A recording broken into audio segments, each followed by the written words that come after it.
স্বাগত আরেকবার দেখছেন এডিটর স্পিক। কাল শপথ নিচ্ছেন ঢাকা ও চট্টগ্রামের নির্বাচিত ৩ মেয়র। এরপরই ঢাকা উত্তরের দায়িত্ব নেবেন আনিসুল হক, দক্ষিণের মেয়র সাইদ খোকন এবং চট্টগ্রামে আজম ও নাসির।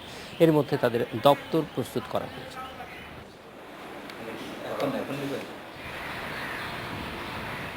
চলছে গাড়ি ধোয়া মোছা। ঢাকা দক্ষিণের নতুন মেয়র সাইদ খোকন শপথ নেবার পর সরকারি এই গাড়িতে চড়বেন, তাই ব্যস্ত সিটি কর্পোরেশনের কর্মীরা। দক্ষিণের নগর ভবনে এখন সাজ সাজ রব। মেয়রের দপ্তরও নতুন করে সাজানো হয়েছে। যে কক্ষে বাবা মোহাম্মদ হানিফ পশ্চিম দিকে মুখ করে বসতেন, সাইদ খোকনও সেভাবে বসতে চেয়েছেন।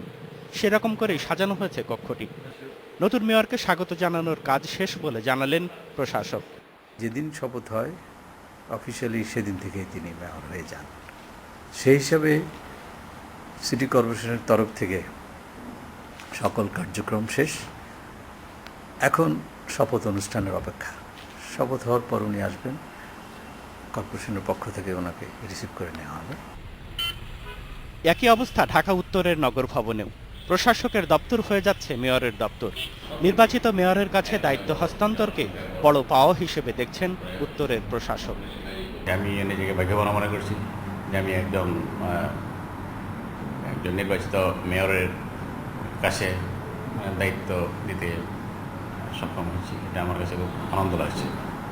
৮ বছরেরও বেশি সময় দায়িত্ব পালনের পর ২০১১ সালে যখন ঢাকা সিটি কর্পোরেশনকে দুই ভাগে ভাগ করা হয়, তখন কার্যকাল শেষ হয় তৎকালীন মেয়র সাদেক হোসেন খোকার।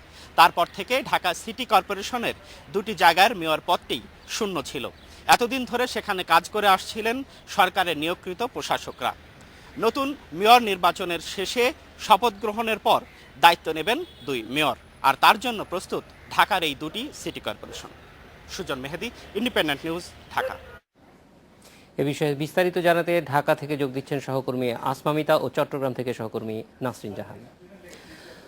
আসমামিতা, প্রথমে আপনার কাছ থেকে জানতে চাইব যে এই যে শপথ গ্রহণ হচ্ছে, ঢাকার শপথ গ্রহণ তো একটু ভিন্ন মাত্রা আছে, কারণ ঢাকা দুই ভাগে বিভক্ত হওয়ার পরে এই প্রথম মেয়র নির্বাচিত হলো এবং মেয়ররা শপথ গ্রহণও করেছেন। তাদের পদাধিকার কি হচ্ছে? ঢাকার ক্ষেত্রে আসলে আগের যে পদাধিকার ছিল, অর্থাৎ মন্ত্রীর যে পদমর্যাদায়, সেটি বহাল থাকছে, যেহেতু ঢাকা মহানগরী এবং দুই সিটি কর্পোরেশন ভাগ হয়ে যাবার পরেও কিন্তু তাদের পদমর্যাদার কোনো ব্যত্যয় ঘটেনি। সেই হিসেবে আগের পদমর্যাদাই বহাল থাকবে এবং আগামীকাল যখন শপথ পড়ানো হবে, প্রধানমন্ত্রী এই মেয়রদের শপথ পড়াবেন, তারপর পরেই কাউন্সিলরদের শপথ পড়ানো হবে। সেটি অবশ্য শপথ পড়াবেন স্থানীয় সরকার মন্ত্রী। এর পরপরই তারা আসলে তাদের যে কর্মস্থল, অর্থাৎ দুই মেয়র যে তাদের যেই নতুন সিটি কর্পোরেশনের ভবনে, সেখানে তারা যাবেন এবং তাদের আনুষ্ঠানিকভাবে প্রশাসকরা দায়িত্ব বুঝিয়ে দেবেন। তবে তারা দায়িত্ব বুঝে নেওয়ার পরপরই আনুষ্ঠানিকভাবে কালকে থেকেই হয়তো বা কাজ করবেন না, যতটুকু আমি তাদের সাথে কথা বলে জানতে পেরেছি। দু একদিন হয়তো সময় নিয়ে তারপরে তারা তাদের মতন করে কাজটি শুরু করবেন। আসমামিতা, আপনি যেটি বলছিলেন যে স্থানীয় সরকার মন্ত্রী কাউন্সিলরদের শপথ পড়াবেন, এইটার মধ্যেই কিন্তু স্থানীয় সরকারের যে ব্যবস্থাটি আছে সেইখানকার কাঠামোগত সমস্যাগুলি এক ধরনের ধরা পড়ে। কারণ একজন নির্বাচিত মেয়র শপথ গ্রহণ করবার পরেও তার সঙ্গে যে সহকর্মীরা আছে তাদের শপথ গ্রহণের জন্য আসলে মন্ত্রণালয়ের কাছে যেতে হচ্ছে। এই যে ধারা, এইটির পরিবর্তনের জন্য আপনার কোনো ধরনের উদ্যোগ এখন বাংলাদেশে আছে কিনা? এখন পর্যন্ত আসলে এই ধারা পরিবর্তনের জন্য বড় কোনো উদ্যোগ নেই, বরঞ্চ স্থানীয় সরকার ব্যবস্থা এখন পর্যন্ত যেভাবে চলে আসছিল সেই জায়গাটিতে একটু পরিবর্তন করার কথা। আপনি জানেন যে বর্তমান সরকারের যিনি দায়িত্বপ্রাপ্ত এই বিষয়ক মন্ত্রী, তিনিও বলছিলেন যে রাজনৈতিকভাবে নির্বাচনটি করা যায় কিনা, এবং রাজনৈতিকভাবে নির্বাচনটি করলে অবশ্যই পুরো যে স্থানীয় সরকার ব্যবস্থা, সেই ব্যবস্থাটিতেই একটা আমূল পরিবর্তন আসবে, সেটা নিঃসন্দেহে বোঝা যায়। তবে এ ব্যাপারে আসলে এখন পর্যন্ত আনুষ্ঠানিক কোনো সরকারের দিক থেকে অন্তত কোনো উদ্যোগ নেওয়া হয়নি এখন পর্যন্ত। আমরা জানি যে ঢাকা দক্ষিণের মেয়রের জন্য একটি নির্ধারিত ভবন আছে এবং সেখানে অন্যান্য সুযোগ সুবিধাও আছে, অন্তত কাউন্সিলরদের জন্য সভা করার বন্দোবস্ত আছে। কিন্তু উত্তরে এমন কোনো সুযোগ সুবিধা আছে কিনা আমাদের জানা নেই। আমরা অবশ্যই জানি যে সেখানকার ভবনটি অস্থায়ী, ফলে সেইখানে কাউন্সিলরদের নিয়ে কাজ করার ক্ষেত্রে অন্তত সভা করার জন্য কি ধরনের ব্যবস্থা করছে, কোনো ধরনের প্রস্তুতি সম্পর্কে আপনি জানেন কিনা? উত্তর সিটি কর্পোরেশনের জন্য এটা কিন্তু একটা বিরাট চ্যালেঞ্জ হবে জাহিদ, কারণ এখন যেটি কার্যালয় সিটি কর্পোরেশনের সেটি কিন্তু আগে আসলে একজন মেয়রের বাসভবন ছিল। তো একটা বাসভবন আসলে কত বড় হতে পারে, যেটি মেয়রের জন্য ছোট্ট একটি, হয়তো সেটি কোনো এক সময় হয়তো শোবার ঘর ছিল, সেই শোবার ঘর হয়তো এখন তার নিজের অফিস করবার কক্ষ, সেখানে পর্যাপ্ত জায়গা নেই। আমি নিজে অনেকবার সেখানে দায়িত্ব পালন করবার জন্য, বিভিন্ন রিপোর্টের সংগ্রহ করবার জন্য আমি সেখানে গিয়েছি, দেখতে পেয়েছি একটা বাসভবন আর কত বড় হয়। সেইখানে এতজন কাউন্সিলর তারা বিভিন্ন সময় নানান কাজে আসবেন, তাদের নিয়ে বৈঠক করবার দরকার হতে পারে।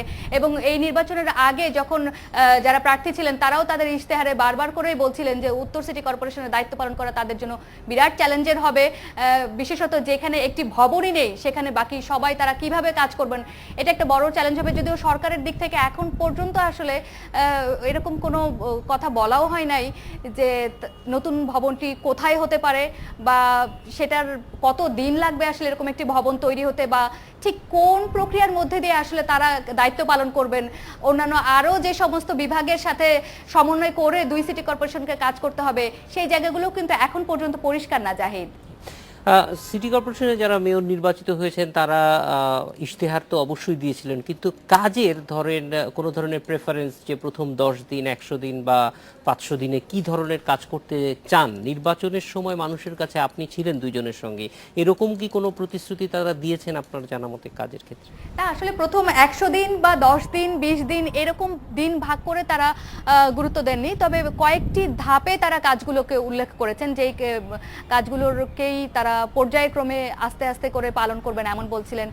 সেখানে তারা সিটি কর্পোরেশনের যে মূল যে কাজ রয়েছে প্রথম 3-4টি ভাগে তারা সেই কাজগুলোকে রেখেছেন, অর্থাৎ বর্জ্য ব্যবস্থাপনা শুরু করা, পরিষ্কার পরিচ্ছন্নতা, এই জায়গাগুলোকে তারা বেশি গুরুত্ব দিয়েছেন। আমি দেখতে পেয়েছি যারা নির্বাচিত হয়েছেন 2 মেয়রকেই দেখেছি এই জায়গাগুলোকে সামনের দিকে রেখে পর্যায়ক্রমে অন্যান্য আরো অনেক বিষয় ভাগ করেছেন। তবে একদম সুনির্দিষ্ট যে পরিকল্পনা যে প্রথম 100 দিনে তিনি এই কাজটি করে বা এই অর্জন তিনি করতে চান, সবার আগে এই জায়গাটিতে হাত দিতে চান, এমন আসলে সুনির্দিষ্ট পরিকল্পনা তারা আসমামিতা, আপনি আমাদের সঙ্গে থাকুন, আমরা একটু নাসরিন জাহানের কাছে যাব। নাসরিন জাহান, আমরা জানি যে চট্টগ্রামে যারা এখন কাউন্সিলর নির্বাচিত হয়েছেন এবং মেয়র নির্বাচিত হয়েছেন তারা শপথ গ্রহণ করবেন, কিন্তু কি মানে প্রত্যেকটি কাউন্সিলর পদেই এখন নির্বাচিত যারা আছেন তারা কাজ করছেন, ফলে নতুন যারা নির্বাচিত হলেন তারা কবে নাগাদ কাজ করবেন? কারণ এখন যারা দায়িত্বে আছেন, গত নির্বাচনে যারা নির্বাচিত ছিলেন তারা এখনো দায়িত্ব পালন করছেন, এই গ্যাপটা কিভাবে পূরণ হবে অথবা দায়িত্ব পালনের ক্ষেত্রে কি পরিকল্পনা চট্টগ্রাম সিটি কর্পোরেশনের?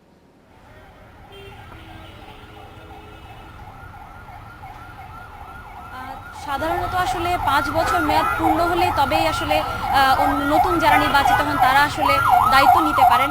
তো 5 বছর মেয়াদ যদি বলি আমরা, সেক্ষেত্রে গত নির্বাচনে প্রথম বার্ষিক যে সাধারণ সভা হয়েছিল সেটি হয়েছিল 26 জুলাই 2010।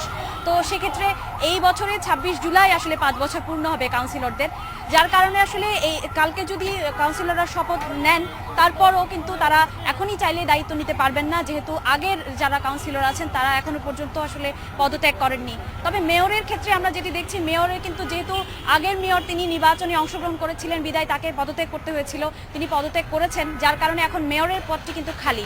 তো এখন নতুন মেয়র যেহেতু শপথ নিয়ে ফেলবেন কালকে, তিনি চাইলেই কিন্তু এরপরে হয়তো দায়িত্ব নিতে পারবেন। তবে সাধারণত আমরা যেটি দেখি যে একটি নতুন মেয়র যখন বা কোনো মেয়র যখন শপথ গ্রহণ করেন বা দায়িত্ব নিতে আসেন তখন কিন্তু তিনি একটি পর্ষদ নিয়ে অর্থাৎ কাউন্সিলরদের নিয়েই কিন্তু তিনি দায়িত্ব নেন।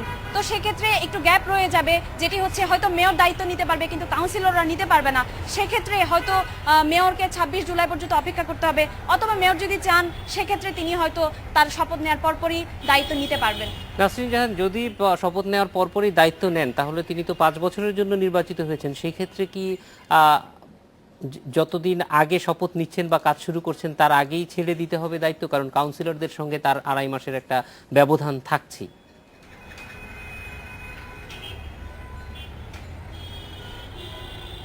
সেই বিষয়টি আসলে মাথায় রেখে হয়তো মেয়র নির্ধারণ করবেন তিনি আসলে তার পর্ষদ নিয়ে দায়িত্ব নেবেন নাকি তিনি নিজেই করবেন।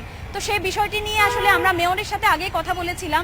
তিনি জানিয়েছেন যে তিনি ঢাকা থেকে শপথ নিয়ে আসার পরেই তিনি জানাবেন আসলে কবে দায়িত্ব নেবেন। আর কাউন্সিলরদের বিষয়ে জিজ্ঞেস করার পরে তিনি আসলে কিছু জানাতে চাননি।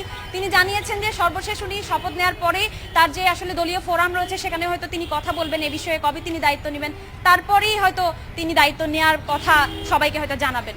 নাসরিন জাহান, আমাদের সঙ্গে যোগ দেওয়ার জন্য অনেক ধন্যবাদ। আসমামিতা, আপনাকেও অনেক ধন্যবাদ।